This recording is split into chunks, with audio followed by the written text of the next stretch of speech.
and maybe start with like, what is customer journey mapping, and like why were you involved, and like go from this very, very start, I think would be really helpful. Yeah, for sure. So customer success, I mean, it's not that new, right? Like I've been in it my whole career, so about 20 years now, not to date myself. And with Sixth Sense, like you mentioned, I've been at Sixth Sense for over 7 years, and we've created this like best in class CS model where we have really good relationships with our customers. We understand their needs. We're their strategic partner to help them, hit their goals, and it's been going great.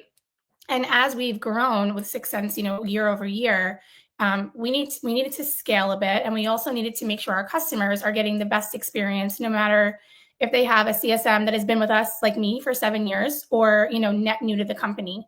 So we started to kind of map out internally, like nothing big yet, nothing journey map wise. What experience are our customers getting? Like, when are we talking to them? What interactions are we having? Like, what value are they getting from the product? And when we took a step back, we realized we were really good at two things. We were really good at onboarding. We created an onboarding team with our ProServe team. So knowing what a customer does up front, still work to do there that I'll talk about in the process. And we were really good towards the end of the contract when it's time to talk about the renewal and what they're seeing and if they want to continue their partnership. But it was the messy middle that we all had trouble documenting. It's like, well, what goes on in the middle of the journey? Like, what's happening?